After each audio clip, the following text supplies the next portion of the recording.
We're here on the 25th anniversary of the last Nitro. We're live. If you got a question for Eric, keep them coming. Here's a great one. Kevin Aikman 87 wants to know, how would you have booked the last Nitro if you were still in charge, Eric? Now, this is interesting. Let's pretend for a minute that we're hitting the reset button.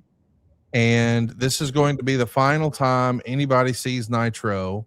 We're going to pretend, much like we did once upon a time in the year 2000, none of the storylines matter. It's a day one celebration, or I guess last day celebration of WCW. All of your resources are available to you. Scott Hall is available. Hulk Hogan is available. But this is your sort of farewell to WCW in the audience. You want to send them home happy with one last Nitro. I would assume there's going to be some star power. I would assume that there's going to be some strong interviews. There's probably going to be a title match, maybe. Certainly there's going to be some lucha. What would be some things if you had everything at your disposal for one last show? What would be important for you on a last Nitro? It's, we'll just sit here and book what if matches till tomorrow morning.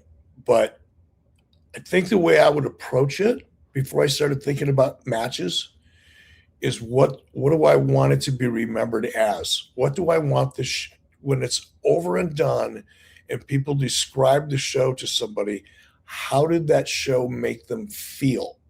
Not how did you enjoy the matches, but when the show was over, how did the show in its entirety make you feel? And hopefully the audience would have felt closer to the brand. So what I would try to do is theme the show to, I don't want to say be nostalgic, but throughout, from the very beginning, throughout all 12 episodes or 12 segments, if that's what it was, I would try to find a way to connect a current storyline or wrestling talent to some kind of theme or time. It could be as obvious or not as using somebody's finish in a match that is an homage to Tully Blanchard, for example. So some little connective tissue throughout each one of the matches that brought you back to an iconic moment and or match and or promo memory of something that significant happened throughout WCW's window. So that's what I would work backwards from. I do like that what we did get was a world title change with Booker T and Scott Steiner. That was fun. But maybe I think what most fans remember most on the very first Nitro and on the very last Nitro and pretty much any time in between. Hey, we need to pop a number. What should we do? Why don't we let Ric Flair wrestle Sting? I like that those are the bookends on Nitro from the first match to the last one. Don't you think? Yeah, and you would, and I was thinking about that because you could get so lost in booking matches that I want to make sure I got the idea of the theme out, because that to me would be more important. But once you get past that and you start looking for those matchups or those wrestlers that you want to feature in the show, somehow you would have to, again, this is where it can get too much fun for me. Let's say you decided you're going to have Flair and Sting on the very last Nitro. Well, maybe just to get the thoughts going, a thought starter idea is go back to the very first match and lay the last match out exactly, move for move, beat for beat, the way you laid out the first match. So literally have a mirror image, not only bookending the wrestling talent, but you're actually bookending the match itself. I think that would be fun. I love the idea that we got one last sort of spring break Nitro, but I do wish it was a different environment. I wish we had a different feel for that last show.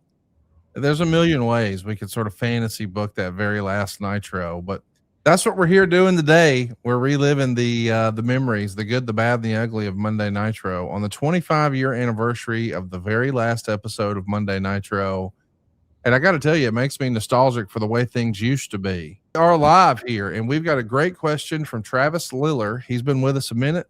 And what a great question it is. I saw this question on X this morning and thought it would be perfect to ask, Eric. What would you consider the big four of WCW pay-per-views?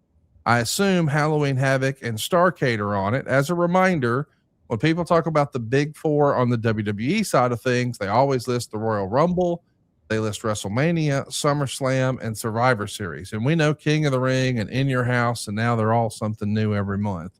But what were the big four for WCW, at least in your mind, Eric? Yeah, I mean, Havoc for sure, Starrcade for sure. I would say 3, and it was almost number 2, would have been Bash at the Beach. It kind of, starting in 94, it started to take on meaning. Yes. It got more important every year and ended up, I don't know, from a revenue point of view, I'd have to go back and look, but it was a good month for us. We liked July. And then from that point on, what was our February pay-per-view? Generally Super Brawl? Super Brawl, yeah. Yeah, that would be number 4. I expected Super Brawl. It's funny though, because Bash at the Beach slipped up on me, but you're exactly right. I mean, it set a record, in 1997. I think it's still your second most purchased, or maybe it was 98. Either way, the tag match with the NBA guys, that was 98. That is the most, besides Starrcade 97, I think it's the most purchased pay-per-view. So Halloween Havoc, Starrcade, Bash at the Beach, Super Brawl, final answer. Great answer. Fun stuff. Yeah, there's your big four. Hey, I wanted to point this out before I forget. I mentioned to you this once before, but since we're talking about Nitro and the last Nitro and all of that, another little tidbit, trivia, if you will, baby. WCW Nitro is still, to this moment, holds the record of the highest rated original content in Turner Broadcasting history. Is that fascinating? It is. To this day, of Turner, original content, not a movie that somebody else made for them necessarily, but of stuff that they actually produced, which obviously I produced it.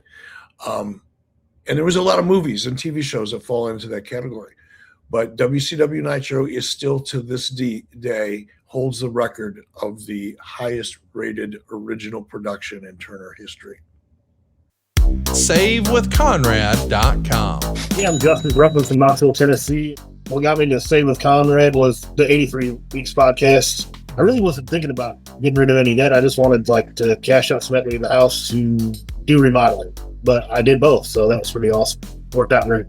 Redid the foyer, built pantry space, and there's little odds and ends when I first bought the house that I wanted to take care of, and we were able to take care of it. So, yeah, paid off 2 cars and some credit card debt. So probably all in all, get $30,000 in that, and then I got some $30,000 more equity out of the house, and still plenty of equity left over. So payment's good. I lowered my interest rate. I'm in a much better spot than I was. Super easy. Everybody was great. Very, very awesome people. Francis and Steve were great to work with. They're awesome. Made it for a very easy, seamless experience. I'd probably say all in all, probably $1,000 a month at least. I lowered my interest rate, especially the way the interest rates are right now, which is, that's amazing. I'm Justin Bruckman from Knoxville, Tennessee. I saved over $1,000 with SaveWithConrad.com, and I did a lot of renovations with that money as well. NMLS number 2129, equal housing lender. SaveWithConrad.com.